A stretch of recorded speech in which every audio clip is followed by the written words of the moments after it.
Hola, buen día, ¿cómo están? Yo estoy muy contento porque les voy a platicar el tema de shock, de la materia de clínicas críticas impartida por el doctor Osvaldo Guillermo Ramos Tirós, especialista en cirugía plástica. Mi nombre es Juan Carlos Frostón Briz, soy estudiante de la Universidad de Guadalajara, del Cementerio de la Costa, y como todos piensan, el shock no es una impresión o un susto enorme como se ve en la imagen de mi angelito, sino que es la disminución del aporte sanguíneo y las consecuencias de esto. Comenzamos. El shock es la incapacidad para cubrir las necesidades metabólicas de la célula y las consecuencias de esto, que incluye las respuestas simpáticas y neuroendocrinas en el sistema cardiovascular ante la lesión. Esto implica falla del metabolismo oxidativo que puede incluir defectos en el aporte, transporte y utilización del oxígeno. Una parte integral del conocimiento del choque es la apreciación de que el cuerpo intenta mantener el estado de homeostasis. Homeostasis se refiere al mantenimiento de unas condiciones casi constantes del medio interno. También se puede definir homeostasis como el conjunto de fenómenos de autorregulación que llevan al mantenimiento de la constancia en las propiedades y la composición del medio interno de un organismo. El organismo realiza respuestas adaptativas con el fin de mantener la salud. Los mecanismos homeostáticos actúan mediante procesos de retroalimentación y control. Muchas de las respuestas específicas de los órganos están dirigidas a mantener la perfusión de la circulación cerebral y la coronaria. Estas se encuentran reguladas en múltiples niveles, incluidos los receptores de estiramientos, barroreceptores en el corazón y vasculatura del seno carotídeo y callado aórtico. Vías que conducen al descenso de la perfusión ística y shock. La hiperfusión de los tejidos puede ser resultado directo de la hemorragia, hipovolemia, insuficiencia cardíaca o lesión neurológica. La hipoperfusión ística y la lesión celular inducen respuestas inmunitarias e inflamatorias. Otra posibilidad es que la síntesis de productos microbianos durante la infección o liberación de productos celulares endógenos por la lesión del tejido induzca la activación celular con influencia subsiguiente en la hiperfusión del tejido y el desarrollo del choque. Como se ve en esta imagen, la interrupción de equilibrio hospedador microbio puede producir productos bacterianos que a su vez van a activar que son receptores similares a los RAR y eso nos va a producir mediadores de inflamación y activación celular y así produciendo un descenso de la perfusión ística. De igual manera, los traumatismos nos puede ocasionar una lesión de tejido y esto a su vez activa los patrones moleculares relacionados con daño, función celular y el descenso de la perfusión ística. Una insuficiencia cardíaca nos puede dar un descenso de la perfusión ística y produciendo una hipoxia o isquemia celular. Existen 4 categorías para el choque: el hipovolémico, el vasogénico, el cardiogénico y el neurogénico. Choque hipovolémico, el tipo más común, es consecuencia de la pérdida de volumen sanguíneo circulante. Choque vasogénico es un efecto de una atenuación de la resistencia dentro de los vasos de captación que se observa a menudo en la septicemia. El choque neurogénico es una forma del choque vasogénico en la que la lesión de la médula espinal o la anestesia raquídea causan vasodilatación, pérdida aguda del tono vascular simpático. En la práctica clínica, recientemente se describen 6 tipos de choque: el hipovolémico, el séptico, que es vasodilatador, el neurogénico, el cardiogénico, el traumático y obstructivo. El choque obstructivo, causado por embolia pulmonar o neumotórax de tensión, origina una depresión del gasto cardíaco, consecuencia del impedimento mecánico en la circulación. En el estado de choque por traumatismo, la lesión del tejido blando y óseo induce la activación de células inflamatorias y la liberación de factores circulantes, como las citocinas y moléculas intracelulares que modulan la respuesta inmunitaria. Las citocinas que conocemos son interleucina 1, factor de necrosis tumoral alfa, interleucina 6, interleucina 8 y interleucina 12. Los principios del tratamiento inicial del paciente muy grave o lesionado incluyen asegurar el control definitivo de las vías respiratorias, controlar la hemorragia activa a la brevedad, el retraso en el control de la hemorragia aumenta la mortalidad, reanimar con suministros de eritrocitos y soluciones cristaloides en tanto se lleve a cabo el control quirúrgico de la hemorragia. La hipoperfusión no identificada o corregida de modo adecuado aumenta la morbilidad e inmortalidad. La finalidad de la respuesta neuroendocrina a la hemorragia es conservar la perfusión del cerebro y del corazón, incluso a expensas de otros sistemas y órganos. Se observa vasoconstricción periférica y se inhibe la excreción de líquido. Los impulsos aferentes transmitidos desde la periferia se procesan en el sistema nervioso central y activan las respuestas efectoras reflejas o impulsos aferentes. Tales respuestas efectoras tienen como fin expandir el volumen plasmático, conservar el riesgo periférico y el aporte de oxígeno a los tejidos. Otros estímulos que pueden activar la reacción neuroendocrina incluyen dolor, hipoxia, apnea, acidosis, infección a cambios de la temperatura, excitación emocional o hipoglucemia. La sensación de dolor proviene del tejido lesionado, se transmite a través de las vías espinotalámicas y tiene como resultado la activación del eje hipotálamo-hipófisis suprarrenales y asimismo el sistema nervioso autónomo, para inducir la estimulación simpática directa de la médula suprarrenal para liberar catecolaminas. Los barroreceptores también son una vía aferente de importancia en el inicio de la respuesta de adaptación al choque. En las aurículas del corazón se encuentran receptores de volumen sensibles a cambios de la presión de la cámara como el estiramiento de la pared. Se activan como una hemorragia de volumen bajo o una disminución menor de la presión de la aurícula derecha.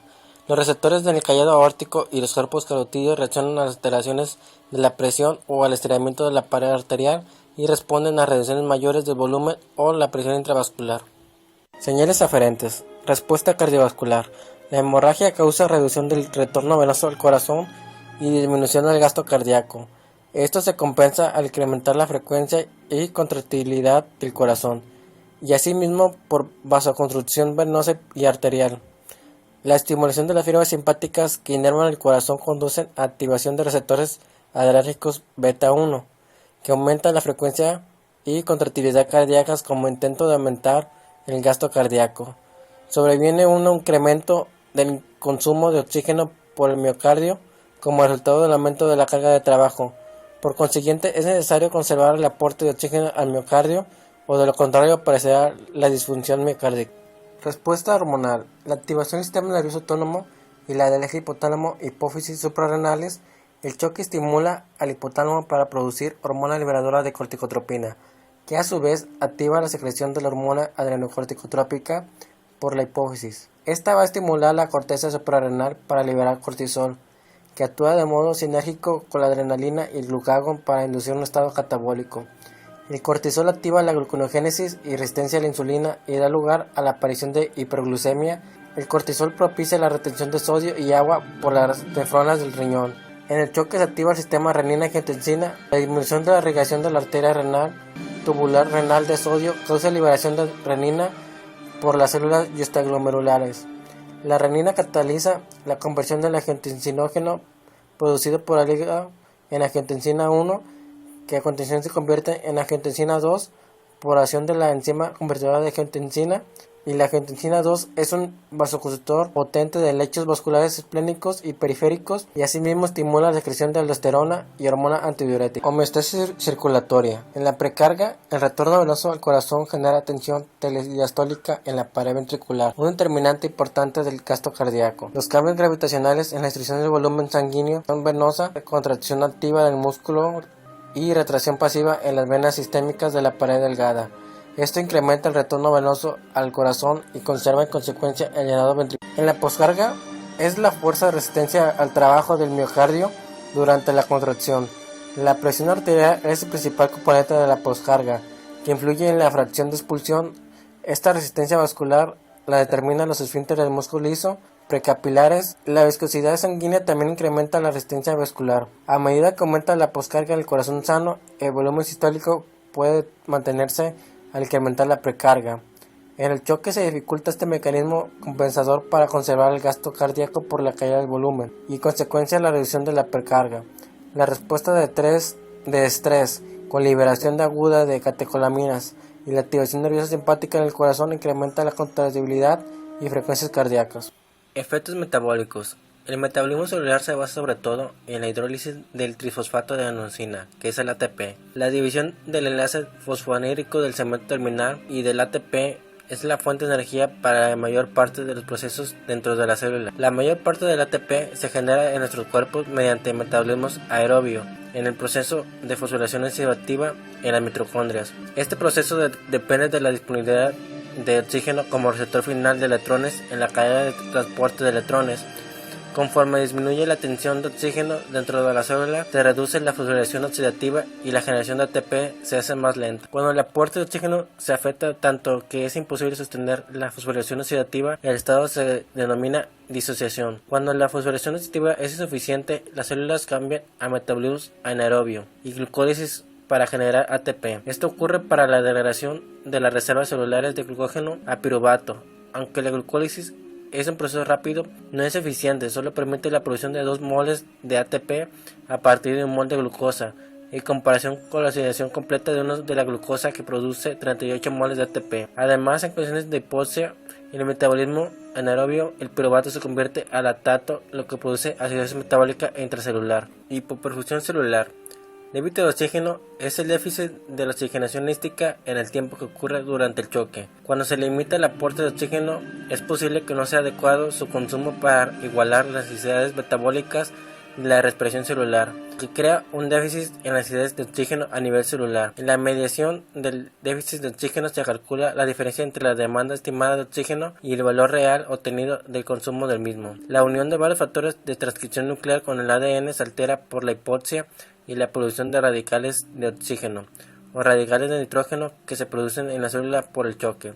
También se incrementa la expresión de otros productos génicos, como las proteínas de golpe de calor, factor de crecimiento endotelial vascular, sintasa inducible de óxido nítrico, oxigenasa y citocinas.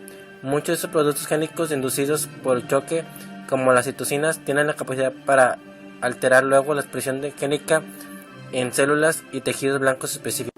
Respuestas inmunitarias e inflamatorias. Las respuestas inmunitarias e inflamatorias son un conjunto de complejo de interacciones entre factores solubles, circulantes y células que surgen como respuesta al traumatismo, infección, isquemia, tóxicos o estímulos autoinmunitarios. Los procesos están bien regulados y pueden conceptualizarse como un sistema de vigilancia y respuesta continua que presenta un incremento coordinado después de una lesión para curar el tejido dañado y restaurar el equilibrio hospedador-microbio, además de la supresión activa para regresar a los niveles basales.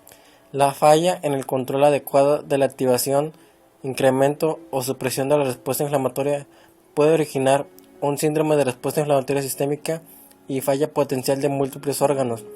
Las alteraciones en la actividad del sistema inmunitario del hospedador pueden explicar tanto el desarrollo del choque, o sea, choque séptico después de la infección grave y estado de choque por traumatismos después de la lesión de tejidos con hemorragia, como las consecuencias fisiológicas del mismo, como los cambios proinflamatorios que se van después. Citocinas. La respuesta inmunitaria al choque incluye la elevación de mediadores con propiedades proinflamatorias y antiinflamatorias. El factor de necrosis tumoral alfa fue una de las primeras citocinas descritas y es una de las que se libera más temprano en respuesta a estímulos lesivos. Los monocitos, los macrófagos y las células T producen esta potente citocina proinflamatoria.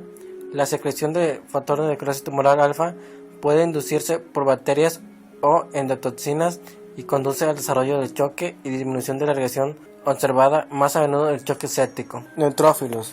La activación de neutrófilos es un acontecimiento temprano en el aumento de la respuesta inflamatoria. Son las primeras células que se incorporan al sitio de la lesión. Los leucocitos polimorfonucleares eliminan agentes infecciosos, sustancias extrañas que penetraron las defensas de barrera del hospedador y tejido no viable mediante fagocitosis. Vamos a hablar de las diferentes formas de choque. En primer lugar tenemos el choque hipovolémico o hemorrágico, que es la causa más común de choque en el paciente quirúrgico o traumatizado. Es la pérdida de volumen circulante por una hemorragia. La pérdida aguda de sangre suscita una disminución refleja de la estimulación de los receptores que da lugar a disminución de la inhibición de los centros vasoconstrictores en el tallo encefálico. Tales cambios acentúan la vasoconstricción y resistencia arterial periférica. Asimismo, la hipovolemia induce estimulación simpática que conduce a la liberación de adrenalina y noradrenalina, activando la cascada de renina y angiotensina. El diagnóstico de choque hipovolémico en un sujeto traumatizado y un enfermo postoperatorio debe suponerse que en el choque se debe a hemorragia, mientras que no se demuestra lo contrario. Puede ser obvio los síntomas del choque en un paciente agitado e incluye extremidades frías y pegajosas, taquicardia, ausencia o debilidad de los pulsos periféricos e hipotensión. El tratamiento hipovolémico, la remoción con líquidos es un coadyuvante importante para el control físico de la hemorragia en pacientes con choque. Las soluciones cristaloides se mantienen como líquidos de elección. En personas que no responden a los esfuerzos de remoción iniciales, debe asumirse que tienen una hemorragia activa en grandes vasos en curso y requieren una intervención quirúrgica de urgencia. Las prioridades adecuadas de estos enfermos son asegurar las vías respiratorias, controlar el origen de la hemorragia y reanimación del volumen intravascular. El choque séptico vasodilatador es el resultado de la disfunción del endotelio y la vasculatura secundaria a mediadores y células inflamatorias circulantes, o como respuesta a la hipoperfusión prolongada y grave. En el choque vasodilatador, la hipotensión resulta de la falta de contracción apropiada del músculo liso vascular. El choque vasodilatador se caracteriza por vasodilatación periférica con la hipotensión resultante y resistencia al tratamiento con vasopresores. A pesar de la hipotensión, se encuentran aumentadas las concentraciones de catecolaminas en plasma y activado el sistema renina-angiotensina. La forma de choque vasodilatador se encuentra con mayor frecuencia es el choque. El diagnóstico de choque séptico. Los pacientes con septicemia tienen datos de infección y asimismo signos sistémicos de inflamación, por ejemplo fiebre, leucocitosis y taquicardia. La hipoperfusión con signos de disfunción orgánica se denomina septicemia grave. Puede haber signos de hipoperfusión como confusión, malestar, oliguria o hipotensión. Tales manifestaciones deben conducir a la investigación intensiva de infección, incluida exploración física exhaustiva, inspección de todas las heridas, valoración de catéteres intravasculares o de otros cuerpos extraños, obtención de cultivos apropiados y estudios de imagen según se requieran. El tratamiento del paciente séptico son antibióticos, líquidos intravenosos e intubación. En casos necesarios, a veces se requieren vasopresores para el tratamiento del choque séptico.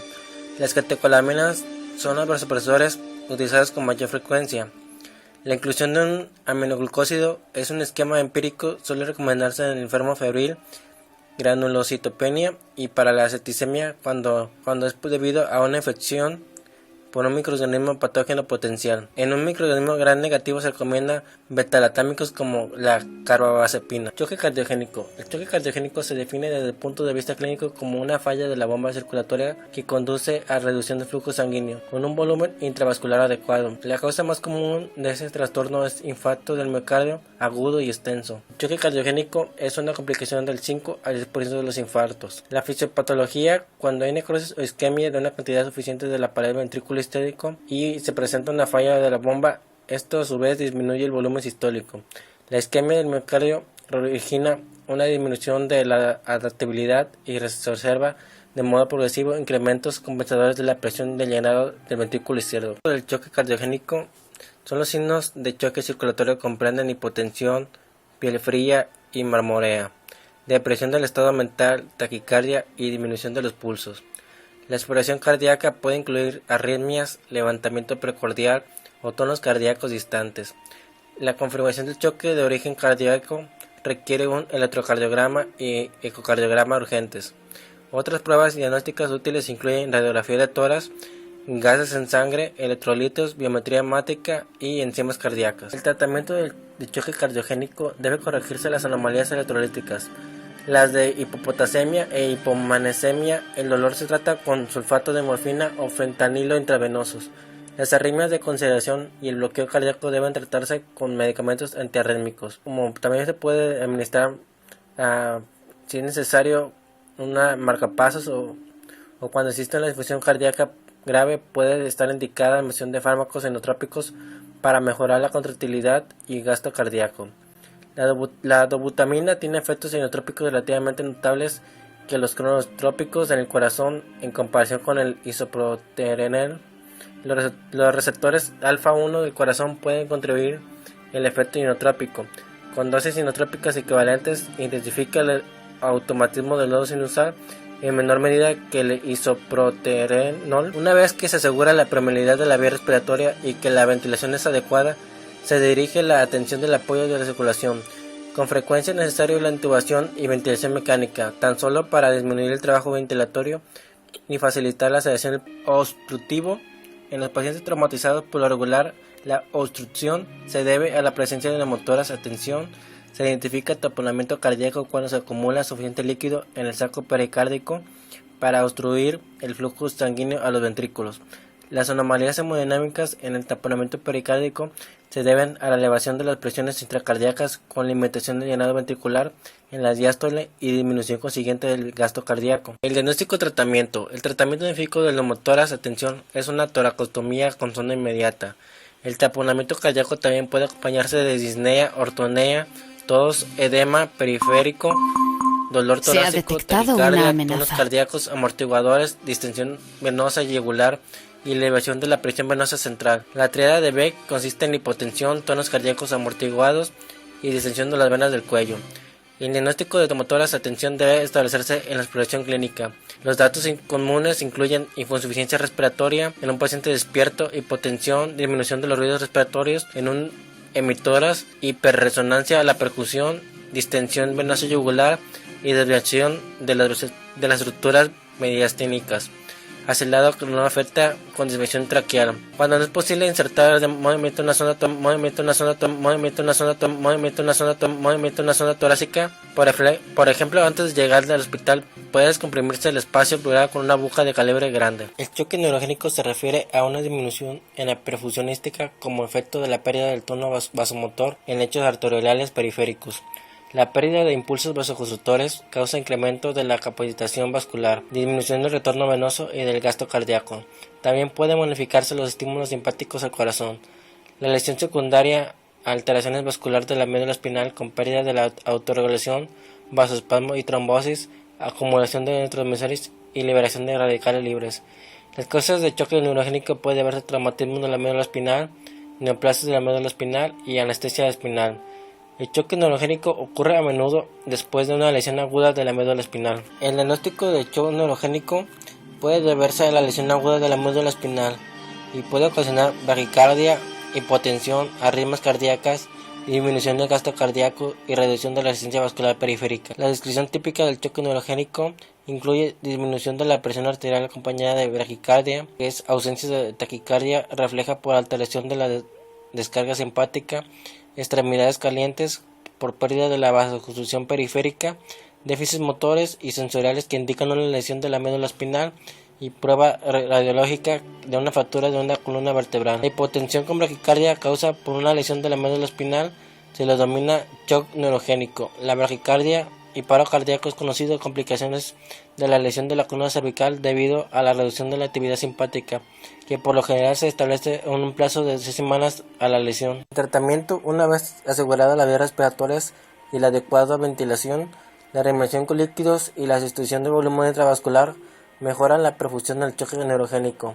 El suministro de vasoconstrictores mejora el tono vascular periférico, atenúa la capacitación vascular e incrementa el retorno venoso. Si la presión arterial del enfermo no responde a una remoción de volumen adecuado, puede emplearse primero dopamina. Por lo regular se utiliza un antagonista alfa puro como la fenilfenefrina o en personas que no responden a la dopamina. El 90% de los adultos con una lesión cervical requieren infusión con líquidos e infusiones vasoactivas para alcanzar los parámetros recomendados en adultos. Los adultos con mayor de una lesión de la cervical de la S1 a la S5 pueden ser más propensos a requerir infusiones cardiovasculares tales como los agentes vasoactivos o estimulación cardíaca. Aspectos que se valoran en la reanimación. El transporte de oxígeno. Las variables de transporte de oxígeno supernormales incluyen aportes de oxígeno mayores de 600 milímetros por minuto por metro cúbico, un índice cardíaco superior a 4.5 litros por minuto por metro cúbico y un índice de consumo de oxígeno mayor de 170 milímetros por minuto por metro cúbico. En los criterios de valoración de la reanimación están los sistémicos globales como lactato, déficit de base, gasto cardíaco, aporte, consumo de oxígeno, específicos de tejido como tonometría gástrica, valores hísticos de pH, oxígeno, dióxido de carbono, espectroscopía cuasi infrarroja, celulares como la potencial de la membrana y trifosfato de adenosina.